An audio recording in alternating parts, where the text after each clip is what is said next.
Warum verlieren 90% aller Daytrader langfristig Geld, obwohl sie den Markt timen wollen? Kannst du wirklich besser sein als alle anderen? Oder sind Kursbewegungen nur Massenpsychologie, die sich selbst kaputt macht? Warum funktionieren technische Indikatoren irgendwann nicht mehr, sobald sie alle kennen? Und warum machst du in Deutschland bei vielen Trades am Ende sogar Steuern auf Gewinne, die du gar nicht hast? Bleib dran, ich zeige dir, warum langfristig halten, insbesondere Bitcoin, fast immer die bessere und entspanntere Strategie ist. Und damit hallo und herzlich willkommen auf meinem Kanal Boost Beyond, dein Zentrum für persönliche Finanzen und Selbstentwicklung mit unterhaltsamem Roguelike Gameplay im Hintergrund. Im heutigen Video sehen wir mal wieder eine Runde Darkest Dungeon. Manche würden es als Hardcore Roguelike bezeichnen. Es ist bockschwer und düster und man kann es noch schwerer stellen, wenn man möchte. Wir erkunden rundenbasiert dunkle Verliese, bekämpfen Untote und suchen nach immer neuem Loot. Interessant ist ja auch das System des Stresslevels, befeuert durch Dunkelheit, Todesangst und schreckliche Erfahrungen der Helden, welches nach dem Abenteuer in der Taverne oder in Orten mit anderen Annehmlichkeiten wieder behandelt werden können.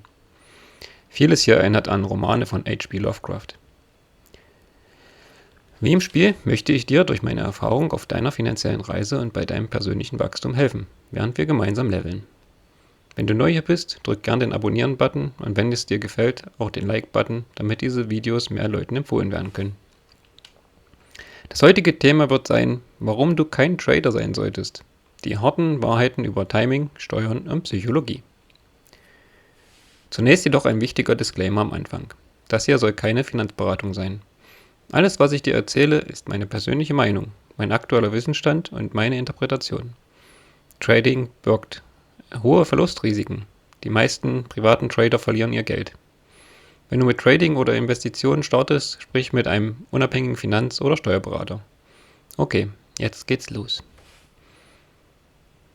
Also, warum würde ich immer sagen, dass man kein Trader sein sollte? Und warum habe ich selbst nach ein paar Jahren komplett damit aufgehört? Ich erzähle dir das jetzt ganz offen, so wie ich selbst erlebt habe, mit allen Fehlern, Verlusten und einem großen Aha-Moment. Früher war ich genau wie viele andere. Charts am Laptop, Indikatoren, News-Ticker, 10 Trades am Tag und ich dachte, wenn ich nur den richtigen Einstieg erwische, dann kann ich das richtig gute Geld machen.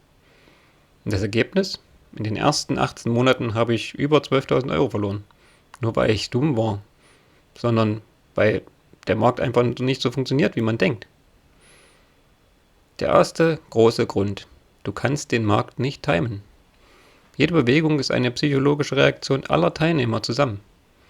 Wenn genug Leute glauben, dass ein Indikator, zum Beispiel der RSI unter 30, immer bedeutet jetzt kaufen, auch immer funktioniert, dann handeln sie schon vorher so und somit kommt der Absturz früher. Der Indikator verliert seine Vorhersagekraft. Das ist ein Selbstzerstörungsmechanismus. Sobald ihn alle kennen, funktioniert er nicht mehr. Genau wie bei dem Gefangenendilemma. Jeder versucht, den anderen auszustechen und am Ende verlieren alle. Und der zweite riesige Killer, die Steuern. In Deutschland darfst du Verluste nur bis zu einem bestimmten Betrag mit Gewinnen verrechnen. Danach zahlst du trotzdem Abgeltungssteuer auf alle Gewinne, auch wenn du insgesamt im Minus bist. Bei sehr vielen Trades, also zum Beispiel bei Daytrading, läufst du extrem schnell in diese Falle. In anderen Ländern ist es noch schlimmer und komplett anders. Du musst dich jedes Mal neu rechnen. Das ist wie ein versteckter Malus, der nur der Staat kassiert hierbei. Meine eigene Entwicklung war ein echter Tiefpunkt. 2020 bis 2022 habe ich aktiv getradet. Charts, News, Hebelprodukte.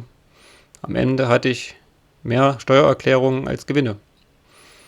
Dann habe ich einfach alles verkauft, die Verluste abgeschrieben und bin auf langfristiges Halten umgestiegen. Seitdem schlafe ich deutlich besser, verdiene mehr real und habe endlich Zeit für Dinge, die wirklich zählen. Und der bessere Weg ist hier langfristig halten und den Business Cycle ausnutzen. Statt jeden Tag zu traden, wartest du auf die großen Zyklen. Besonders bei Bitcoin sind diese extrem stark und relativ kurz. Das Halving ist alle 4 Jahre. Wir haben verschiedene Adoptionswellen und institutionelle Käufe. Somit haben wir eigentlich alle 4 Jahre einen Zyklus, der sein Hoch und sein Tief findet. Und wer zum Beispiel einfach seit 2017 gehalten hat, hat trotz aller Crashs massiv gewonnen. Und das ohne tägliches Stresslevel. Wir müssten nur mal den Preis genau anschauen. 2017 kostete ein Bitcoin nur ungefähr $1000. Jetzt, selbst im Bärenmarkt, sind wir noch bei $67.000. Also eine Ver-67-fachung innerhalb von 9 Jahren. Das ist wie ein Roguelike Run, bei dem du nicht jeden Gegner einzeln bekämpfst, sondern einfach auf den richtigen Bild baust und dann einfach durch den Dungeon läufst. Hier meine 5 praktischen Tipps aus eigener Erfahrung. Hör auf zu timen. Kaufe in regelmäßigen Abständen, zum Beispiel Dollar Cost Averaging. Reduziere Trades auf unter 5 pro Jahr, dann hast du fast keine Steuerprobleme mehr. Nutze den Business Cycle. Kaufe in Bärenmärkten, halte durch, verkaufe langsam in Bullenmärkten und halte langfristig. Bitcoin ist der Kern. Halte mindestens 10-20% deines Portfolios langfristig. Und Zeit für echtes Leben. Statt auf Shorts zu starren, trainiere, lies, baue Beziehungen auf. Das ist der wahre Reichtum. Kurz gesagt, Trading ist ein Spiel, bei dem die meisten verlieren. Nicht, weil sie etwas schlecht sind, sondern weil das System so gebaut ist. Langfristiges Halten, insbesondere bei Bitcoin, ist der entspannteste Weg zur finanziellen Freiheit. Und was denkst du? Bist du noch im Trading-Modus oder schon beim langfristigen Halten angekommen? Schreibt mir das gerne in die Kommentare. Wenn dir das Video gefallen hat, lasst mir gerne ein Like da und abonniert den Kanal, damit er mehr Leuten vorgeschlagen werden kann, um auch deren Investitionsverhalten und langfristiges Denken zu verbessern. Heute hatten wir wieder ein bekanntes Spiel. Schreibt mir gern, ob wir weiter rotieren sollten oder mal eine Weile bei einem Spiel bleiben könnten. Vielen Dank und bis zum nächsten Mal auf diesem Kanal. And purpose.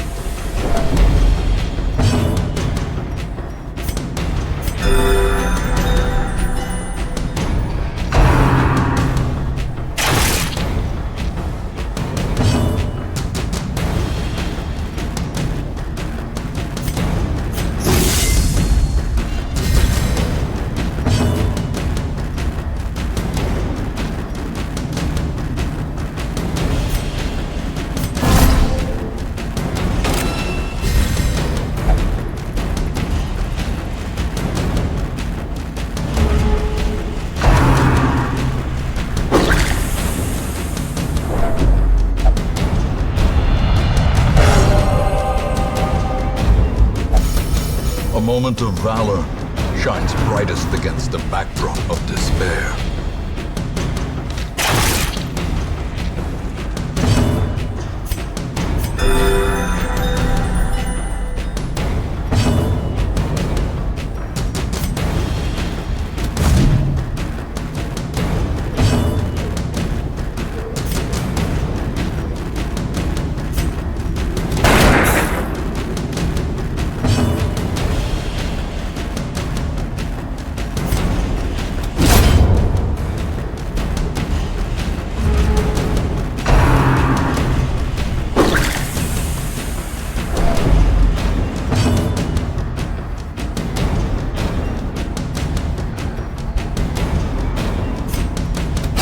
Press this advantage.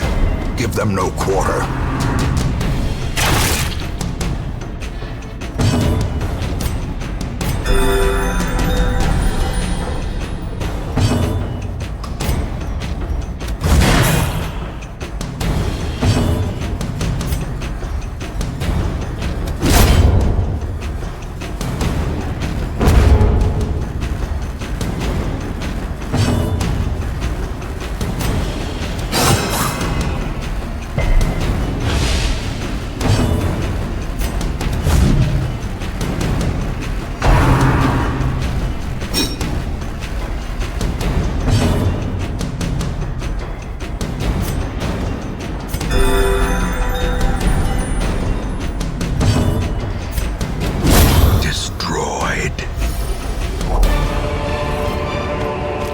This expedition at least promises success.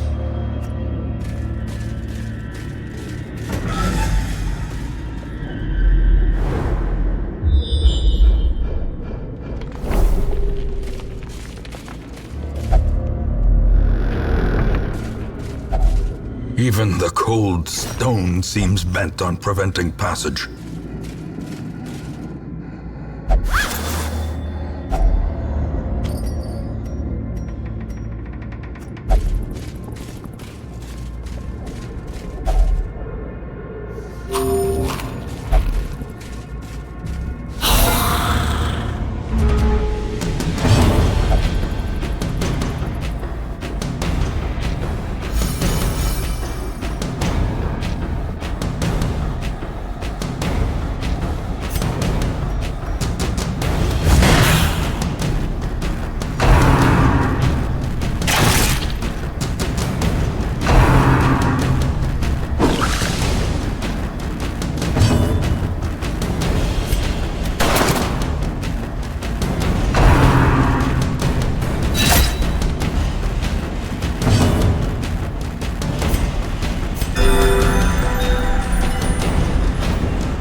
Another abomination, cleansed from our lands.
Powerful blow.